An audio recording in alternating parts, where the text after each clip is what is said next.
Good morning class, welcome to the last topic, that is non-farm activities in Palampur. We have learned about farming as the main production activity in Palampur. तो पालमपुर में main काम क्या होता है? Farming होता है ना. We shall not take a look at some of the non farm production activities. तो अब हमको यहाँ पे कुछ नॉन फार्मिंग एक्टिविटीज़ देखनी है, जो लास्ट टॉपिक था आपका. Only 25% of the people working in Palampur are engaged in activities other than agriculture. तो पालमपुर में काम करने वाले लोगों में से सिर्फ 25% लोग ऐसे हैं जो आपका नॉन एग्रीकल्चर या नॉन फार्म एक्टिविटीज़ में इवॉल्व हैं. बाकी जो 75% है वो अभी भी वहाँ पे एग्रीकल्चर करते हैं. तो लेट अस सी ऐसी कौन कौन सी एक्टिविटीज़ है, नॉन फार्मिंग एक्टिविटीज़ है, जिसमें वहाँ के 25% लोग इवॉल्व हैं. The first one is the dairy, the common activity. Dairy is a common activity in many families of Palampur. People feed their buffaloes on various kinds of grass and the jowar and bajra that grow during the rainy season. Jowar and bajra जो है जानवरों के चारे की तरह use किया जाता है. तो हर घर में वहाँ पे लगभग कई सारे लोग जानवरों को पालते हैं, बफेलो को फीड करते हैं, उनको घास खिलाते हैं. ये ज्वार या बाजरा जो वो रेनी सीजन में उगाते हैं वो उनको एज अ फॉडर की तरह, चारे की तरह देते हैं. The milk is sold in Raiganj the near by large village. जो मिल्क उससे मिलता है उसको वो जो रायगंज था उनके गाँव के पास एक लार्ज विलेज, वहाँ पे जाके बेच देते हैं. Two traders from Shahpur town have set up collection cum chilling centres at Raiganj.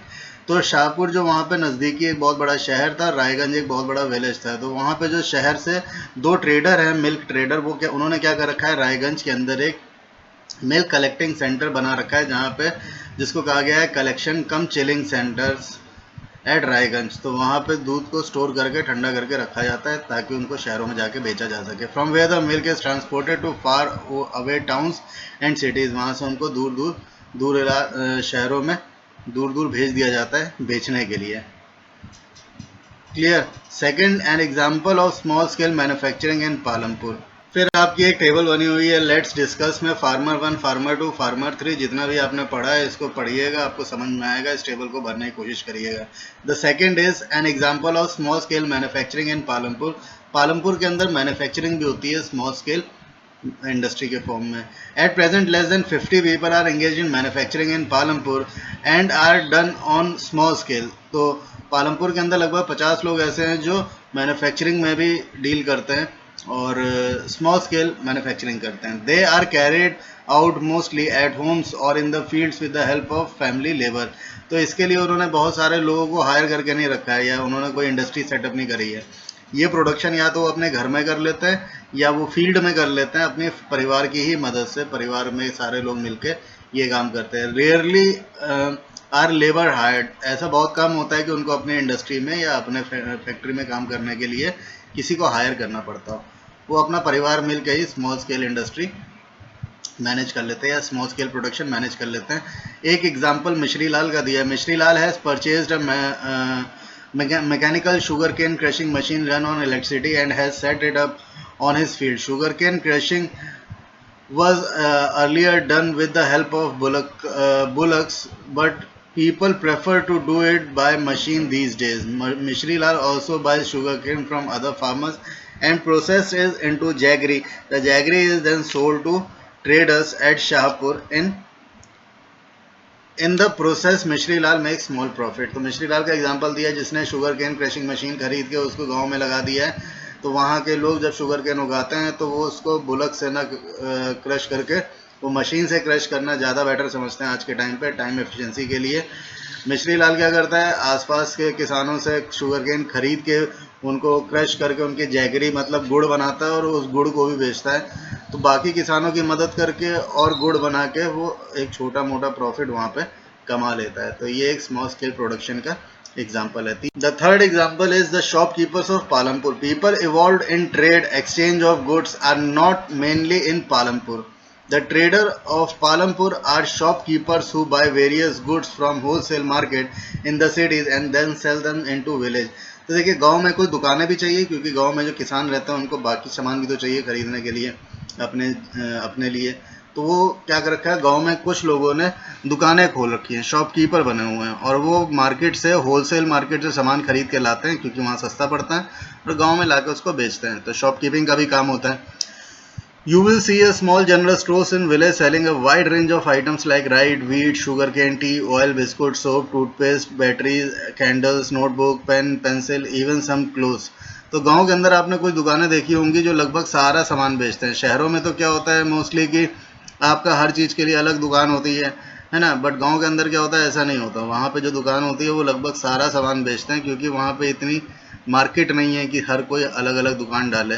तो ये सारी चीज़ें वहाँ पे मिल जाती हैं जो ऊपर मेंशन करी है। Few of the families whose house are close to the bus stand have used a part of the space to open a small shops they sell eatables. तो कुछ लोग जिनकी घर जो है वो बस स्टैंड के आसपास है या पब्लिक प्लेस के पास है, उन्होंने अपने घर का कुछ हिस्सा जो है वो दुकान खोलने के फॉर्म में यूज़ करा है। कहीं पे वो ईटेबल्स भी बेचता है। आपने देखा होगा कई जगह रोड पे खाने पीने का सामान होता है, जहाँ पे bus stand, station, railway station के आसपास, क्योंकि वहाँ पे ये काम आसानी से चल जाता है। तो कई लोग यहाँ पे शॉपकीपिंग का काम भी करते हैं। गाँव के अंदर वो सारा सामान बेच रहे हैं, और अगर पब्लिक मार्केट प्लेस में उनकी जगह है तो उसको वो ईटेबल्स की तरह यूज़ कर रहे हैं। आपने देखा होगा रोड साइड में कई सारे छोटे छोटे शॉप्स बने होते हैं खाने पीने के, उस पर्पज़ के लिए। Karim has opened a computer classes centre in the village. In recent years, a large number of students have been attending college in Shahpur. Shahpur जो शहर है, हमने देखा कि गांव के पिछले कुछ सालों में जब एजुकेशन का प्रभाव इतना बढ़ता गया तो कई सारे गांव के बच्चे जो हैं वो पढ़ने लगे और शाहपुर टाउन के अंदर जाके वहाँ पे कॉलेज अटेंड करने लगे। जब पढ़ने लगे, Karim found that the number of students from the village are also attending computer classes in the town. तो उसने देखा कि वो जब शहर जाके पढ़ने लगे तो वो शहर में ही कंप्यूटर क्लासेस भी अटेंड करने लगे। तो उसने क्या किया, there were 2 women in the village who had a degree of computer application, he decided to employ them. तो उसने क्या करा, गांव के अंदर 2 वुमेन थी जिन्होंने कंप्यूटर कोर्स ऑलरेडी कर रखा था, तो उसने उनको एम्प्लॉय कर लिया। किसने? करीम ने। और वहाँ पे उसने कंप्यूटर सेंटर खोल दिया। He bought computers and set up the classes in front room of their house overlooking the market.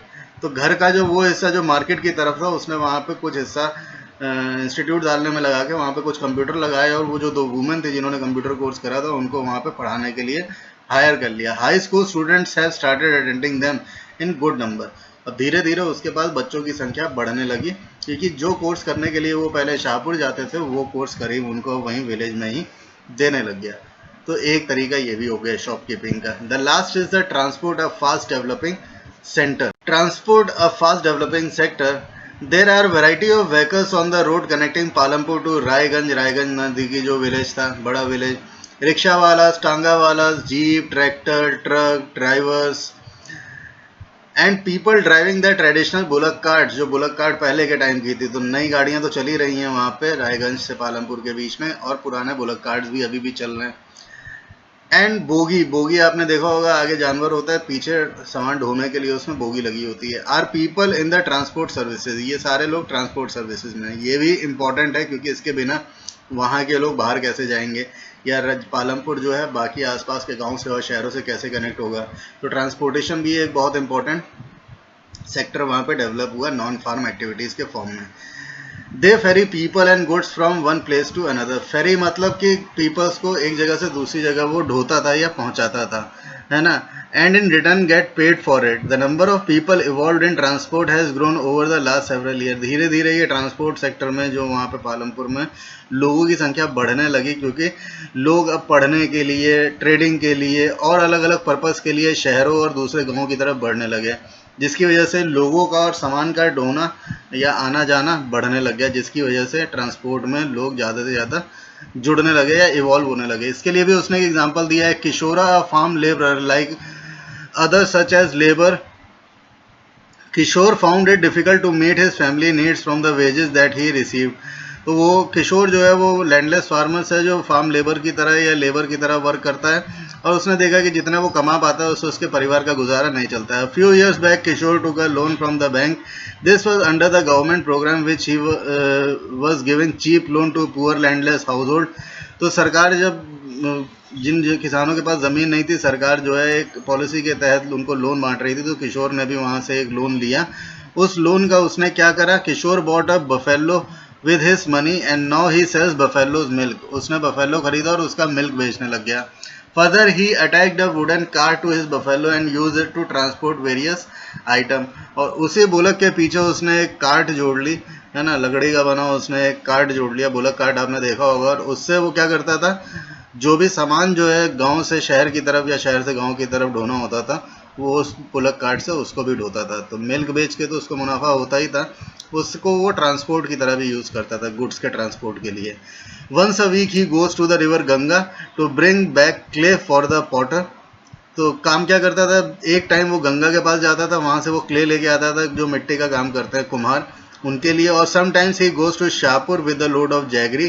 तो हमने देखा था कि वहाँ पे जो किसान जो है वो शुगर केन क्रशर से वो वहाँ पे जैगरी गुड़ बना रहे थे, तो उसको भी शहरों तक ले जाना होता था, तो वो भी काम करता था। समटाइम्स ही वो Shahpur with the load of jaggery और अदर कमोडिटीज़, और कोई आइटम लेके वो शाहपुर की तरफ जाता था, शहर की तरफ जाता था। Every month he get some work in transport. हर महीने उसको ट्रांसपोर्ट का कुछ ना कुछ काम मिल ही जाता था, जिससे उसका फ़ायदा होता था। As a result Kishore is able to earn more than what he use to do some years back. इसके वजह से क्या हुआ कि एक लोन लेने के बाद, एक बुल खरीदने के बाद, बफेलो खरीदने के बाद, उसका मिल्क भी बेचा उसने, और उसको ट्रांसपोर्टेशन के लिए भी यूज़ करा। ट्रांसपोर्टेशन के लिए बहुत सारी चीज़ें थी उसके लिए काम करने के लिए।